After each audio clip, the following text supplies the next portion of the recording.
Hi, I'm Vicki James with Hive, and we are on step 14 of our 21 steps to launch, where every week we're spending a few minutes looking at what are some of those things we need to do in order to build our businesses, leaning into areas that, aren't necessarily, I know, my strengths.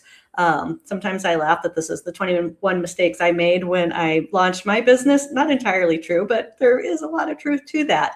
And so today we're looking at service terms and agreements. But before we get into that, so the 21 steps are the nuts and bolts of building your business. And these are resources. So solopreneurs who are still trying to figure it out because it's all new. Trust me, everybody's been there. Everybody's like, oh, I wish this existed when I was starting my business. So no shame in watching these videos and figuring out where you need to lean in more. Hello, Liz. And so, we have it broken out into a couple different areas. With the first part, we're looking at why are we even starting a business and what should our boundaries be, which by the way, will come up today. How do we build a network? Why do we need a network? And building up through our first website, offers, all those kinds of things. And if you saw the little, let me see if I can pull them up again here, our little video here. Ooh. We are 2/3 of the way through. Woohoo! That's exciting. So today we're talking about service agreements and moving on, just so you know, heads up for next week, we're going to talk about tax obligations. And I really want the tax obligations to be more about getting prepared. A lot of people watching these videos may be pre-revenue and you don't have obligations yet. However, when do you need to worry about these things? So next week we'll jump into that. Also wanted to let you know that in the description of the event, you'll find links to the workbook that I'm about to pull up. You'll also find the landing page for Hive, where you can learn more about the community and the resources, and finally, the more information about the series. And the final thing, I almost forgot, we have a new assessment. So if you're starting your business and you're like, I don't know what I don't know, this assessment will help highlight oh, maybe there's something you need to, let me rephrase that. Maybe there's some information out there that will help you build your business with confidence and clarity, and that the assessment will guide you there. And then before I pull up the workbook and start getting into it, I'm going to give my spiel on community. So Hive is all about community. It's all about networking, community, or getting with people who have been there before, have different experiences, have different strengths, so that we can all lean into each other in order to really gain the benefits across the group and learn stuff that is outside of our own experience and training. Because I know, I don't know everything. I didn't learn everything. I haven't done everything. But the more people I connect with, the more I get firsthand resources to help me figure things out. So with that, our comments in the LinkedIn are the best place to start building community. So go ahead and drop your information in the comments, who you are, where you're joining from, what you're building. And you'll see that we'll try to keep the comments alive with some thoughtful questions to help you think through the items we're looking at today. And also connect with each other. Let's start the community building now. Get connected, learn more about each other, start building that community that's going to support you building your business in areas that maybe you're not as experienced in. All right. And with that, I will launch our workbook for today, which, by the way, if I didn't say this in the description, you can download the workbook, and that'll help you work through many of these items. So jumping into it. So you hear about service terms and agreements. Most people think legal stuff, and that's what I thought. In fact, it's only when I started preparing for this course, I really started realizing it's there's so much more. They can help you put some legal boundaries about what you offer and how you support people and that kind of thing. But really, they're the opportunity to get clarity on what you need to do, what you need from clients. And it's really just a way to start understanding the terms of how you're going to run your business for your own sanity and for your clients as well. So it's for your protection, it's for your clients' protection, not necessarily legal protection, just boundaries and how do we operate and how do things move forward. And so with the workbook, we're going to walk through some ways to uncover that. All right. So as I hinted at, these terms, they're not just for your clients, they're for you. I think instinctively when we hear service terms and agreements, we start thinking about, oh, what's all the things that could go wrong? And how do I protect myself from being sued or all of those kinds of things?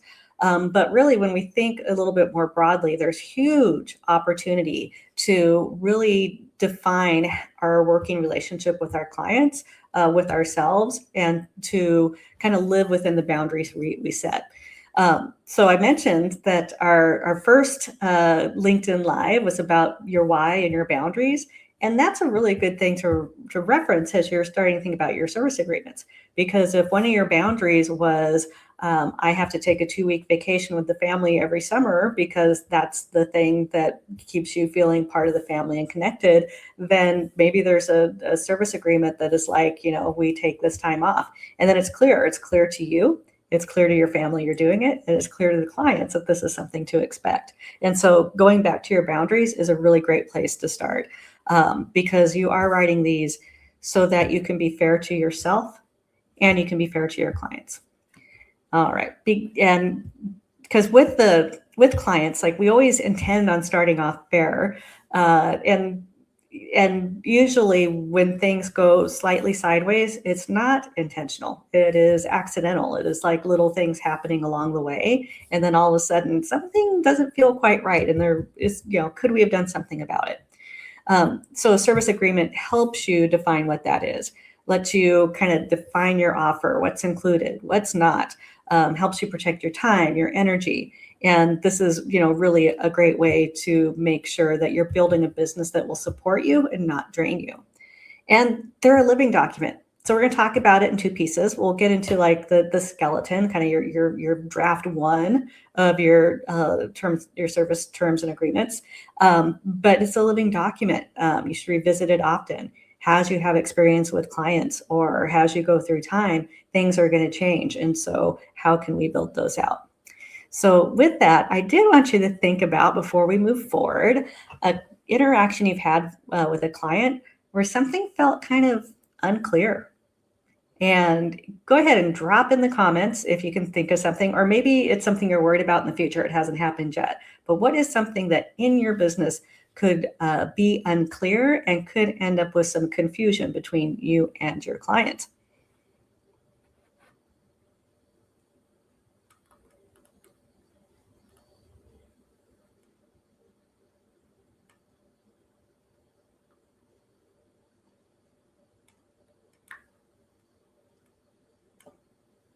And if you haven't sensed it already, whether you have a real example or an imagined example, that's a great place to start thinking about your service terms and agreements, things that you need to get written down so you and your clients will have clarity going into the engagement so that you can have the best working relationship and support each other.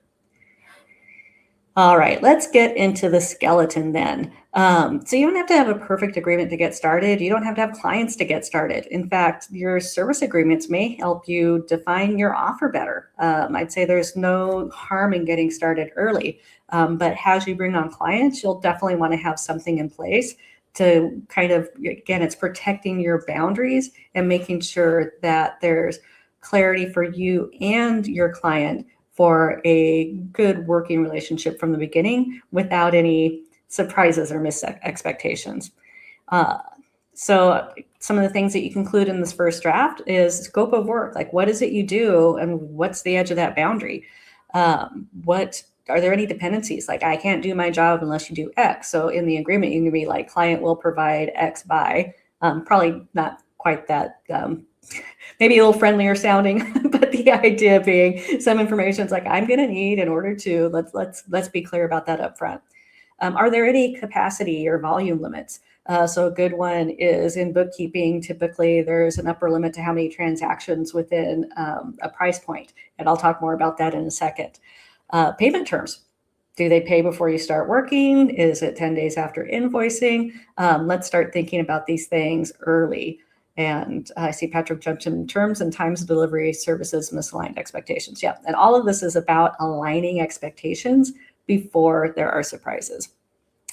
Cancellation and refund policies. I think this is a huge one. I think it's one that I probably wouldn't have thought of without going through this. It's like, oh, how would somebody ask for a refund? When would I give a refund? What would be required? What does that look like? How do they cancel? Do they need 30-day notice? Do they need the 10-day notice?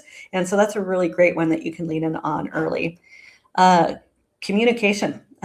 So, when are you available to be communicated with, and what are your preferences? So this is a good way to kind of set some level setting, like don't text me over the weekend, I won't respond. If it's in the service agreement, they can't expect it. And then finally, confidentiality. So how are you letting them know how you're going to keep their information confidential and so on? So that's a good first draft. And you might be thinking, well, how do I get started? And you can start with those things. Or there's a few other options out there. You can ask AI, which we have, of course, a prompt in the course workbook for you. Or you can just Google, service agreement for plumbers, and you'll probably find some examples out there that you can pull down. There's also a lot of legal websites that may have some templates for you as well. And while we're talking about legal, I will say in this course, I don't go too far into the legal side of the service agreements, but depending on how complex your business is, you may have a need for some legal review of your service agreements moving forward. If that's the case, you have a couple different options, which we are going to talk about in a future session. But the quick line is you can hire a lawyer, or you could hire a legal service such as Legal Shield to help you get those reviews in place. So you can make the decisions on where your risk is and when you need to bring a lawyer in to support you with that. Unless, of course, you have a lawyer in the family, that's even better. I don't. All right. But here's a third option that a lot of people probably don't really think about, and that is to ask other people in your industry. So I know with bookkeeping, there are a lot of Facebook groups that are bookkeepers supporting bookkeepers. And people are really kind of free with, hey, I need a service agreement or a client agreement, whatever you're going to call it in this case. Do you have an example? And people will share, because I think, within our industries, we can see that when we support each other to do a really good job, we build the pool of clients. And so it's not about getting a bigger slice of the clients that are there, but about helping move the industry forward to bring more people in. So don't hesitate to reach out to people in your industry to say, hey, do you have an example I can borrow from? There's a really good chance they'll be more than happy to share. Plus, it's also a little bit of a, that's what I'm looking for, kind of a compliment. Like, flattery or imitation is the sincerest form of flattery. Asking for these types of resources, yes, it is flattering. So don't be worried about that. All right, so I did want to talk about, I brought up the bookkeeping. So my first, offer with Beyond Aligned Books is bookkeeping, and I still do that. And I figured out pretty early that, I needed some service agreements. The first thing I needed was to be clear that if I'm going to deliver financial reports by the 10th of the month or the next business day, then that means I need certain things from the clients in order to meet that deadline. And so that's my opportunity to provide that's my opportunity to provide the expectation to the client so that they know to get stuff for me. Today's the 11th. I have one client that I haven't finished books for, but it's okay. There was something that I was waiting for from her on. Words are hard. And she got it to me today. She'll get her books tomorrow, but the agreement is there. So I won't be late when I provide the books tomorrow. It wasn't a problem that she didn't get me the stuff. It was just, okay, we agree that if there's a delay in getting something, then there is going to be that. Now, I will say, in this case, like, she didn't do anything wrong. It just, by circumstance, I needed something and wasn't able to get it till today. So the books will be tomorrow, and everybody's happy about that. All right. Oh, and then the second thing, and I mentioned this one already, transaction volumes. And so I'll switch gears a little bit. Maybe you're a book editor. Well, if it's, if your charge is, $5,000 to edit a book, I have no idea what people charge for that, by the way, just throwing it out there. Is that for a book that's up to 500 pages or 50,000 words, or is it for a bigger book or a smaller book? And so it's an opportunity to kind of put those limiters in. So, Not so much for your clients because you're going to quote this anyways, but it helps you get clarity around what your charging model is. So it kind of works both ways. So the client knows, what's the upper limit, so when you start doing your costing, everything fits nicely together. All right. So my next question is, has there been somewhere where an interaction felt unclear with a client that maybe a service agreement could have helped with? And I guess what I'd be curious with is maybe like what category of service agreement that might be. And I love seeing the comments on here because my theory is you are all providing information to each other to help think through your own service agreements. So this is about sharing with others that might be able to benefit from your experience or from what you're thinking. Oh, actually, you know what? I apologize. Let's try a different prompt since that was my earlier prompt. I read the wrong one. And that is, what is one thing you need from your clients?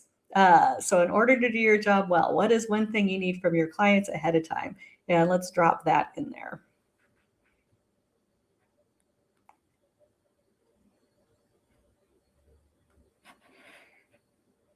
All right. Next up,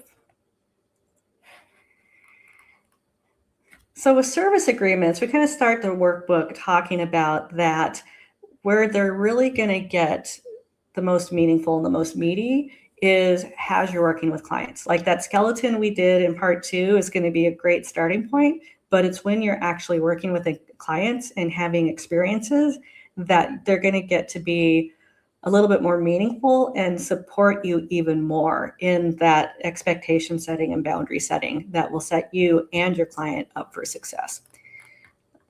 So as you start working with clients, it's a good time to revisit the service agreements. Maybe after an onboarding, go back, like, do I need more onboarding agreements in here? Like, are there things I should clarify here?